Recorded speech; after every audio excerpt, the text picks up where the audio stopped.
Actually, you want to choose your quote first before I start your time? Yeah. So there's 2 quotes on there, and you pick one of them, and I'm going to speak on that one. Thank you, Haley. Wow.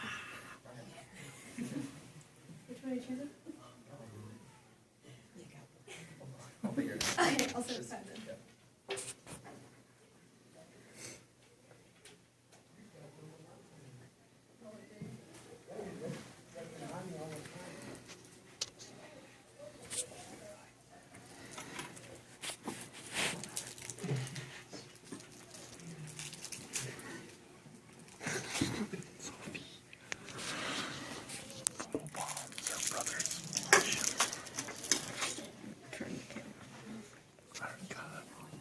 It's a photo bomb. 30 seconds used. Thank you. He's in a bullet. How old does he have?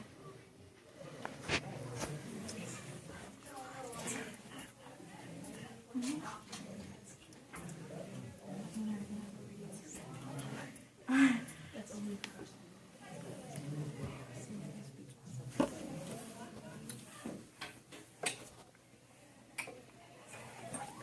1 minute used.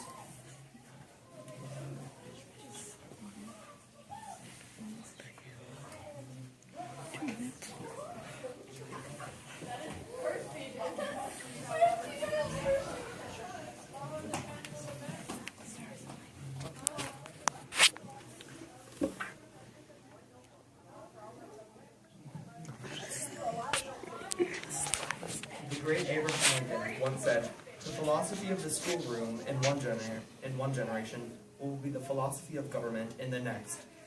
As we can see with historically, the thought of the people at the current time is reflected in the government. As we can see that when the times have been incredibly racist, the policies of the government have also followed suit and have been racist as well.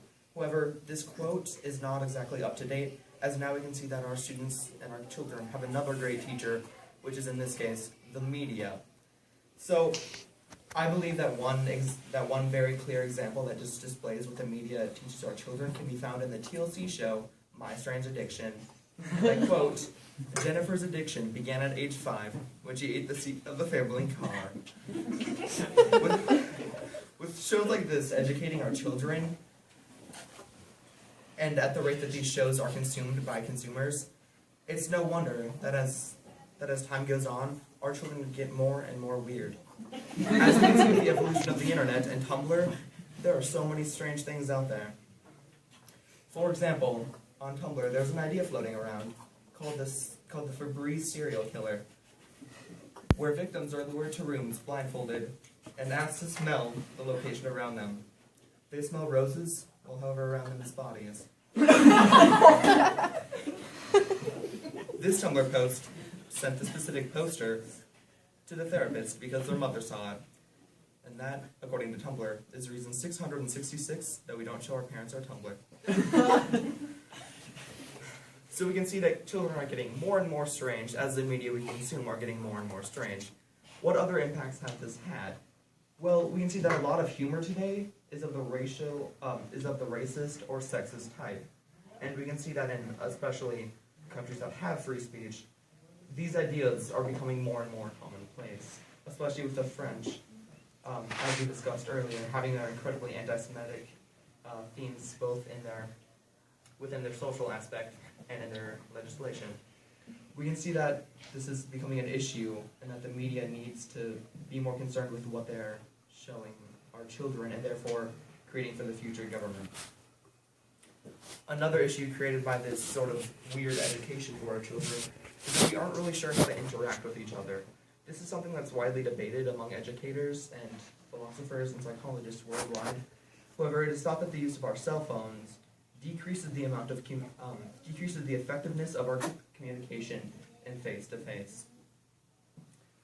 Now, I'm not the least awkward person anyone knows, but I'm not the most awkward person.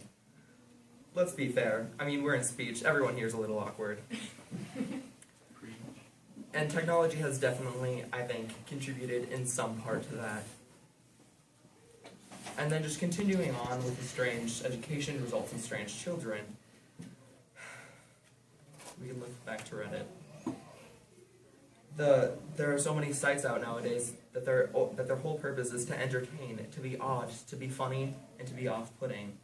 There's iFunny, there's Reddit, there's Tumblr, there's 4chan. There's just so many strange choices that educate our children and not in the ways that we may not like. And that was my very first impromptu.